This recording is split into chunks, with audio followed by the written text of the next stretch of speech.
Dear friends, this Shabbos we will be reading the portion of Emor. Very many fascinating things in the portion of Emor, but one of the things that we read about is all the holidays, Moadei Hashem, the festivals and holidays that Hashem had given us, including Shabbos, which happens weekly, and then the holidays that happen once a year that are spread out throughout the year.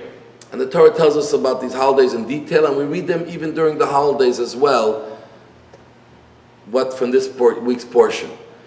But what's interesting is that right after this week's part of the holidays, the Torah goes out of place and tells us about the lighting of the menorah in the temple. How it has to be pure oil, and the flame has to be pure and clean and special, and it brings extra light.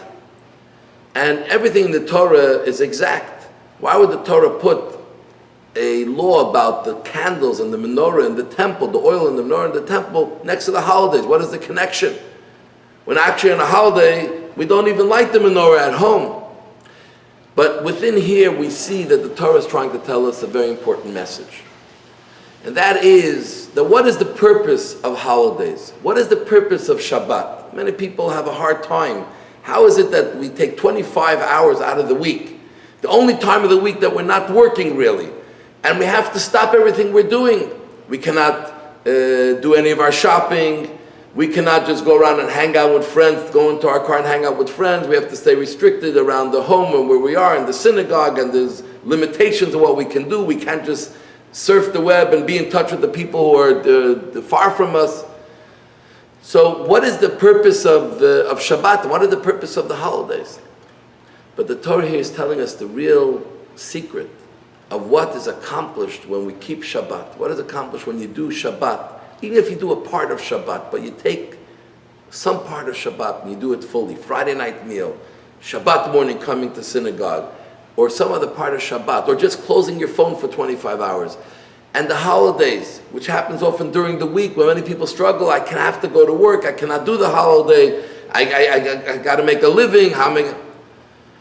So the Torah tells us that when we keep Shabbat and the holidays, we're not just doing another mitzvah, but this is how we bring light into our home. This is how we bring light into our lives. This is how we bring a different understanding of ourselves and of our place in the world. Very often we feel that we're just thrown into this great sea and great ocean, and the waves are carrying us, and we try to do our best to hang in and not to be drowned by the waves. But when we stop for a moment every week to do Shabbat, when we stop when it comes that once a year when we do the Rosh Hashanah, Yom Kippur, Sukkot, Shavuot, and Pesach, and we take count of who we are and what we stand for, and we come close to the people who are closest to us, our family, and we take the time to communicate with God and to think about why God put us here in this world, and we communicate through prayer and through the beautiful Shabbat meals and the Kiddush of praising God, and just the time to meditate on what we're doing all this for. This brings a certain light into our life that helps ensure that not only we're just surviving the waves of the large ocean of life, but we actually start navigating and we start controlling the direction that we take within those waves, till the point that we allow ourselves to ride the waves and to bring us to greater places. So the few holidays that we have, the Shabbat that we have every week, when we follow it and when we celebrate it and when we try to follow the rules of what we're supposed to do, this empowers the rest of the week and the rest of the year to ride the opportunities that life gives us, where instead of just trying to survive, we redefine what our life will be. This is when we get our true identity of who we are and what we are. And that's why the Torah puts the lighting of the menorah. The menorah brings light into the world, into our life. That's what Shabbat and holidays do. And I encourage you, do something for Shabbat. If you don't really celebrate Shabbat, you just put a white tablecloth on your table. Maybe light Shabbat candles before the candle lighting time. Try to go to synagogue. Do one thing.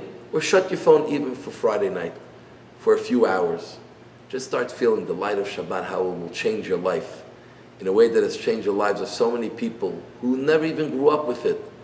but having embraced it, it made them approach it very differently. It made them approach life very differently. So I want to wish you all a Shabbat Shalom.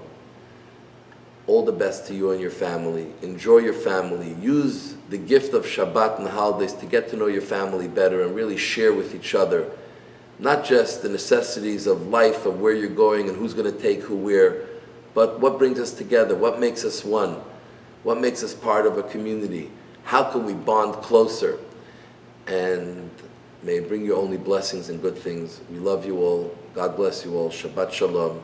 Shabbat in Montreal this week is 7:46 p.m. How did it go?